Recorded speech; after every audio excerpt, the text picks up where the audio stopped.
নাগরিকত্বের প্রমাণ নয়, সেই জন্য হচ্ছে না।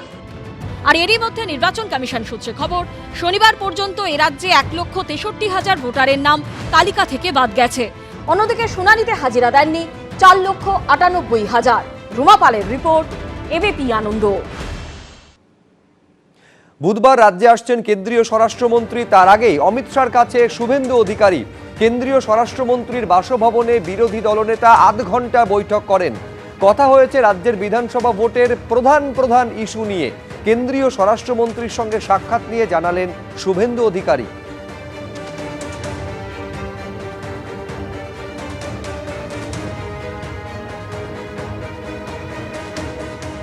বুধবারই রাজ্যে আসছেন অমিত শাহ। মায়াপুরে ইসকনের কর্মসূচিতে যোগ দিতে তিনি আসছেন এই রাজ্যে। আগামী বুধবার দুপুর 1:30টার পর কলকাতা বিমানবন্দরে নামবেন অমিত শাহ। সেখান থেকে কপ্টারে মায়াপুর চলে যাবেন তিনি। মায়াপুরে কর্মসূচিতে 2 ঘন্টা থাকার পর বিকেলে ফিরে যাবেন কেন্দ্রীয় স্বরাষ্ট্রমন্ত্রী।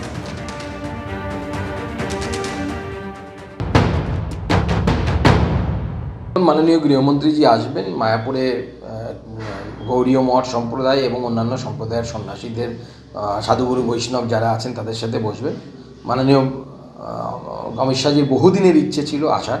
এর আগেও একবার আসার তার ব্যবস্থা হয়েছিল, কিন্তু প্রোগ্রাম কোনো কারণে ক্যান্সেল হয়, একটা বড় দুর্ঘটনা ঘটে যাওয়ার জন্য সেই সময়।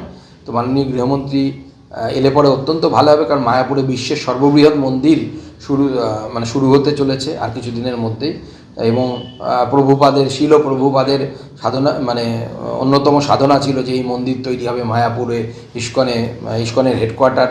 সেই উপলক্ষে মাননীয় গৃহমন্ত্রী আসবে। এর ফলে আমাদের বাংলার যে বৈষ্ণব আন্দোলন এবং অন্যান্য সনাতন ধর্মাবলম্বী মানুষ যারা আছেন তাদের আত্মবিশ্বাস এবং মনোবল আরও বাড়বে বলে আমার মনে হয়। 2021-এর নির্বাচনের আগে ঠিক এইরকম ভাবে একটা মায়াপুরে শিক্ষার একটা প্রোগ্রাম করা হয়েছিল। মায়াপুরের যারা সন্ন্যাসী ওখানে যারা থাকেন তারা অর্থ ব্যয় করে স্বরাষ্ট্রমন্ত্রী আসছেন সেই জন্য প্রস্তুতি নিয়েছিলেন। ঠিক আগের দিন সন্ধ্যাবেলায় জানিয়ে দেওয়া হয় তিনি আসবেন না, এবং তার জন্যে স্বরাষ্ট্রমন্ত্রকের তরফ থেকে কোনো যে একটা বলা মায়াপুরের সন্ন্যাসীদের কাছে যে দুঃখিত, এবং তারপরে 5 বছর কেটে গেছে আর এই মুখ হননি, মায়াপুর মুখ হননি স্বরাষ্ট্রমন্ত্রী।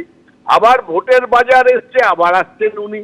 সুতরাং এর মধ্যে সনাতনও নেই, ধর্মও নেই, এর মধ্যে শুধু আছে ওই ভোটের জন্যে তাদের উদ্দেশ্যমূলকভাবে আসার কথা।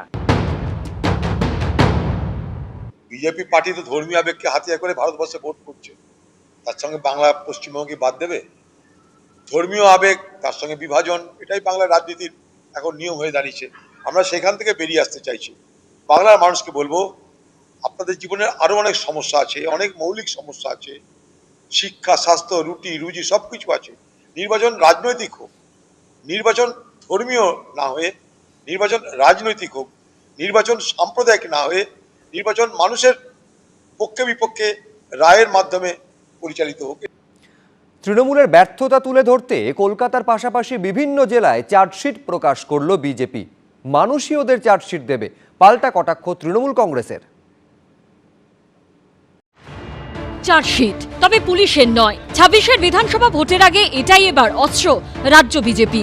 তৃণমূলের ব্যর্থতার খতিয়ান তুলে ধরছে তারা, যার পোশাকে নাম দেওয়া হয়েছে চার্জশিট। কলকাতা থেকে জেলা সোমবারও বিভিন্ন জায়গায় সেই চার্জশিট পেশ করলেন বিজেপির নেতা নেত্রীরা। 21-এর বিধানসভা ভোটে পশ্চিমবঙ্গে শক্তি বাড়ালেও কলকাতা কিংবা শহর লাগোয়া কোনো বিধানসভা কেন্দ্র দখল করতে পারেনি বিজেপি। ভোটে কলকাতায় একচেটে আধিপত্য বিস্তার করে তৃণমূল। এবার শহরাঞ্চলে তৃণমূল ও তাদের প্রশাসনিক ব্যর্থতা তুলে ধরতে এদিন চার্জশিট প্রকাশ করল রাজ্য বিজেপি। কলকাতা উত্তরে কেয়া ঘোষ এবং কলকাতা দক্ষিণে রুদ্রনীল ঘোষ। বহু কাজ তারা প্রথমত করেনি, মানুষ যাতে অসুবিধায় না পড়ে, মানুষের ট্যাক্সের টাকায় সেই কাজগুলিকে সম্পূর্ণ না করে যাতে মানুষ অসুবিধায় পড়ে এবং কিছু দুষ্ট চক্রের কাছে অবৈধভাবে টাকা যায়, পুলিশকে বুড়ো আঙুল দেখিয়ে ক্রিমিনালরা অর্থ রোজগার করে বা কোথাও পুলিশের সহায়তায়, তৃণমূল নেতাদের সহায়তায়। 15 বছরে কি কি প্রতিশ্রুতি